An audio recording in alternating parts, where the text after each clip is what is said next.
All right, if we can please have everyone take your seats. Well, thank you so much for being with us today on this momentous occasion. I'm Jason Perry. I'm the Vice President for Government Relations at the University of Utah and the Director of the Hinckley Institute of Politics. And we're so glad to have you with us for this important announcement today. The program will go as follows. We will first hear from University of Utah President Taylor Randall. Then we will hear from Utah Governor Spencer Cox. Then Senate President Stuart Adams. Then House Majority Leader Jefferson Moss. And then Salt Lake City Mayor Aaron Mendenhall. After our speakers, we'll have a moment for a brief question and answer session. President. Thank you so much for joining us this afternoon. I first want to recognize and thank a number of our distinguished guests for being here to share some news. Utah Governor Spencer Cox, Senate President Stuart Adams, House Majority Leader Jefferson Moss, Salt Lake City Mayor Aaron Mendenhall, Jeff Landward, the Interim Commissioner of Higher Education, trustees of the University of Utah, and our student body president, Jack O'Leary. Thank you all for being here. Jason Perry, the U's VP of Government Affairs and the Director of the Hinckley Institute of Politics, and his team have really been instrumental in making today's announcement happen. On to the news. Today I'm delighted to announce that the Commission on Presidential Debates has selected the University of Utah as host of the third and final presidential debate of the 2024 campaign season.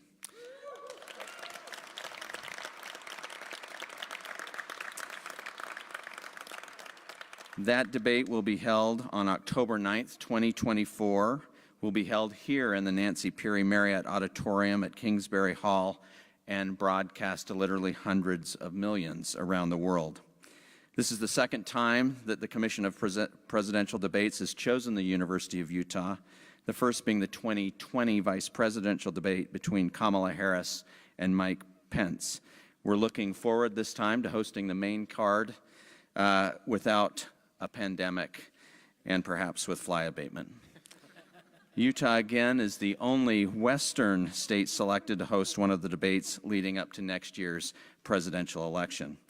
Hosting a debate is a great responsibility, and we are up to the task and thrilled to once again show off the great state of Utah and our great university. I'm especially excited for the students that will be able to participate. Having them participate is an essential part of their education, understanding the civic process, part of our politics. It will be a remarkable experience for them. As you know, civic engagement is a core value of our democracy, and making sure that our next generation of leaders participates in that process was very important in the university as we pursued this debate. It's now my pleasure to welcome the Governor of the state of Utah, Spencer Cox.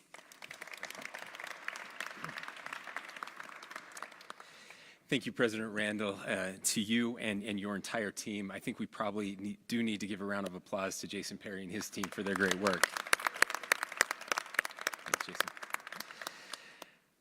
You know, I was a political science student at another university in this state, Utah State University, and loved presidential politics, loved studying politics, watched every debate from the time I was a little kid. I was one of those guys, but never imagined that we would get an opportunity to host a presidential debate right here in our state.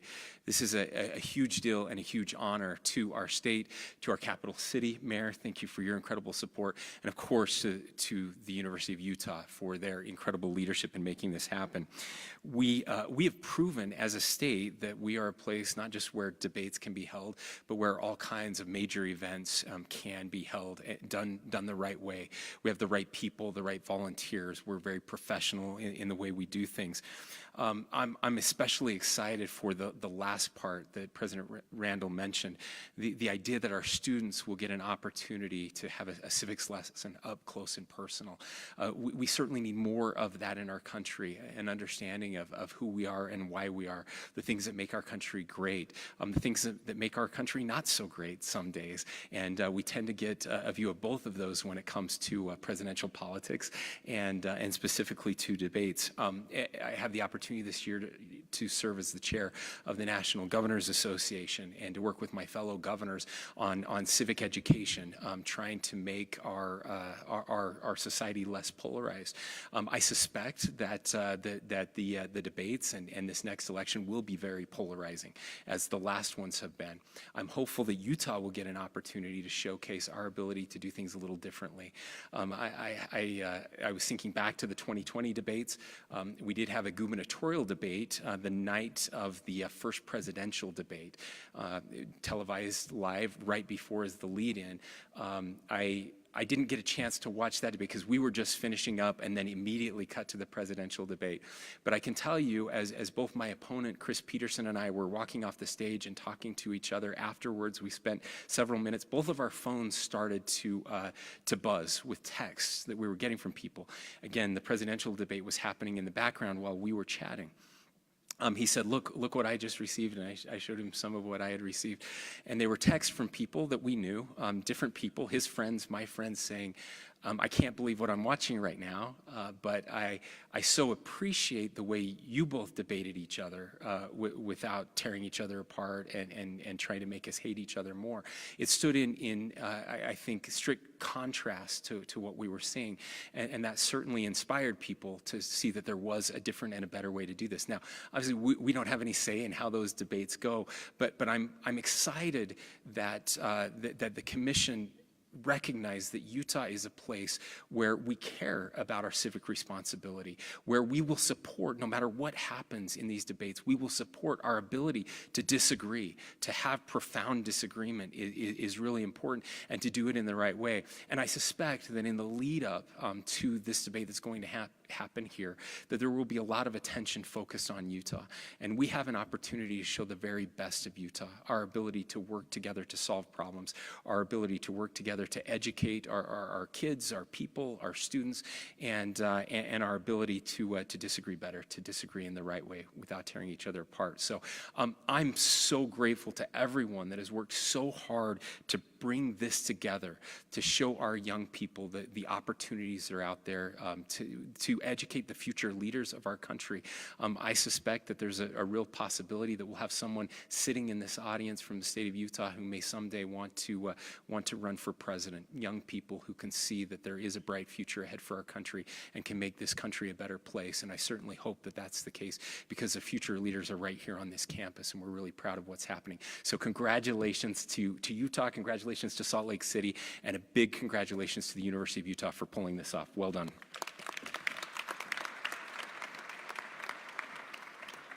Well, I'm really excited to join the governor and the other legislators and the president, Randall, here for this announcement. I will say, Governor, that I took my political science classes and my other classes here at the U, and it was I think it's a great day for Utah, and hopefully a great day for the University of Utah. Go Utes! I think about Utah, and I think about why Utah. We're the only state in the West that has given this honor. We are the crossroads of the West. We've actually done some really good jobs in hosting events. Seems like just yesterday, when the vice presidential debate was here, and nobody did it better. Utah volunteers, the students, the participation, the questions. It was a fun event, lots of people coming to Utah, but it was really a showcase for what we are, and we do things well. Whether it's the Olympics or the All-Star Games or the Golden Spike Monument, people come to Utah because of who we are and what we are. We have the best economy. We have the best quality of life. We're the most volunteering. It's a great thing to be in Utah and be part of this. I'm looking forward. I think as I think of having the presidential debate here, this is a real pivotal time for our nation. Some issues that we're dealing with. We know there's high gas prices. We know there's inflation. We know that there's high interest rates.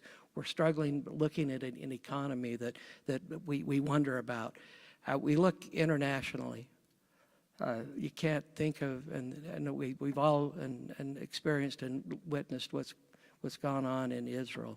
And we see what's happening in Ukraine, around the world. We're so blessed to be in this great country.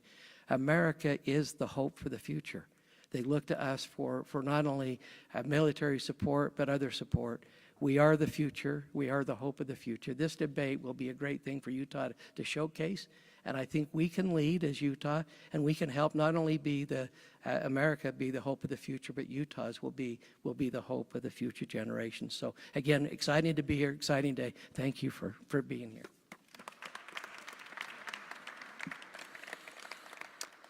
Well, thank you. Also, I'll add to that. Thank you for being here, for joining us in this historic occasion. This is a big deal for the state of Utah, and a big deal for the University of Utah. President Randall, I know that as our flagship university, I think they'll do a fantastic job of representing our ideals and our standards and things that we care about here in the state of Utah. And I do love that it's being held on a higher education campus. Higher education plays such a critical role in our state, both as an economic driver, of course, but also in helping these students to figure out their own political identities, to understand the differences between different approaches. And I really see this as a cool opportunity for these students, not just here at the state, here at the University of Utah, but across the state, to be able to participate in this and to learn and to gain that really excitement about their civic engagement, to want to be part of that. And I really do think this will be something they'll probably remember for many years as they go down the road. Just as the majority leader of the House, I've seen the state of Utah play kind of an outsized role in terms of how we approach policy, and the governor mentioned that. I think this is a great opportunity for us with our community to be able to engage further and for them to understand how important the things that these candidates are going to bring in terms of what they plan to do matters to each of us. And I think this will be great for them to be able to hear that firsthand. And again, I just thank you all for being here, and super excited to see Utah lead the nation on this in this great event. Thank you.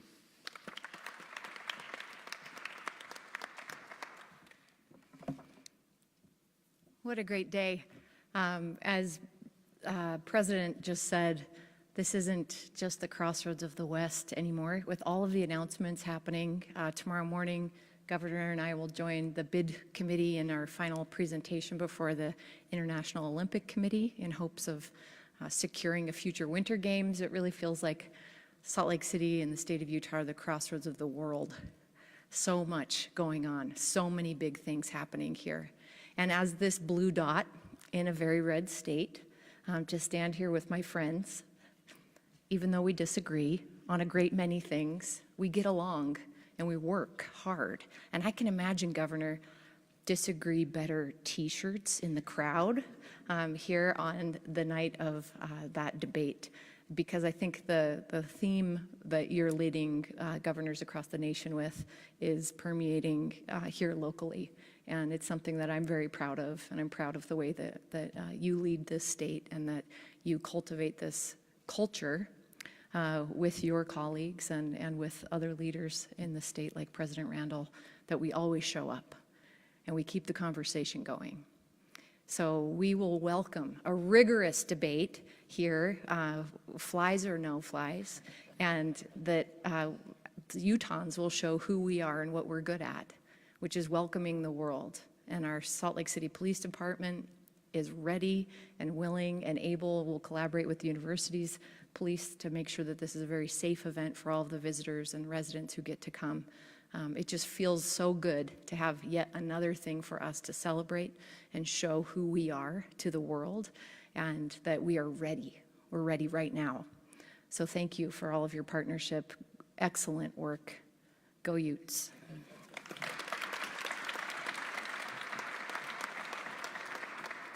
Thank you to all of our speakers. We'll now have an opportunity to take just a couple of questions. If you'll please give your question and who you'd like to direct it to. Ben?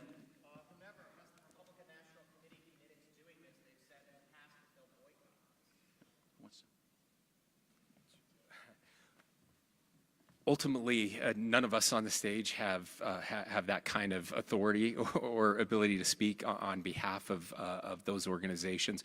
But the commission will be in negotiations, I'm sure, with both parties, and possibly there's a real possibility there would be more than 2 candidates on the stage that night, the way things are shaping up and the way the polling looks right now.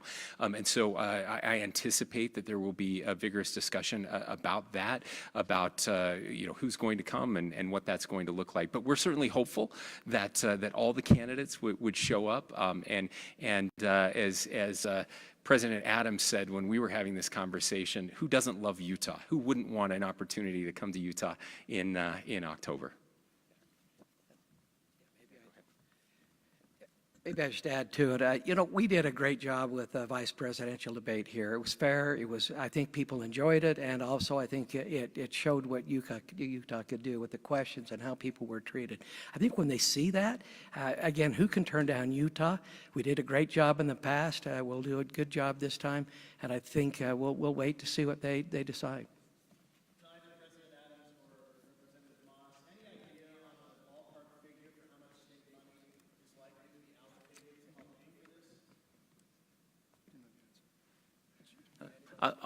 So we don't have the answer to what that is, except our friends are here and we will ask. The cost for the vice presidential debate was around $6.5 million total to pull that event off.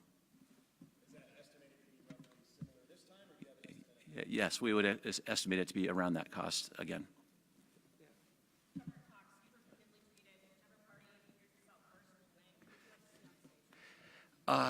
Who would I like to see on the stage next year?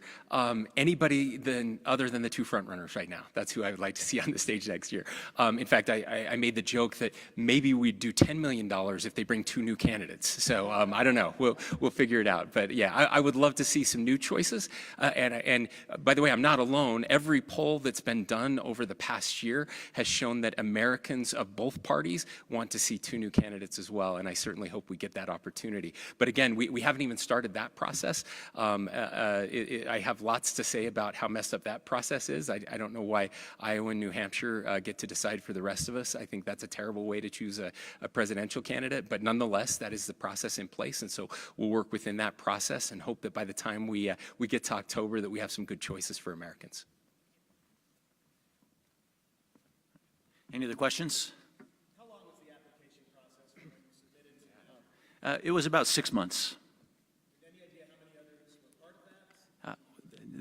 That's not information they give to us. They don't like us to know everyone who is asking to host a debate, but I'll tell you, many want this honor. Many. All right. Okay, I think that's it for today. Thank you so much for being with us. Thank you for our distinguished guests.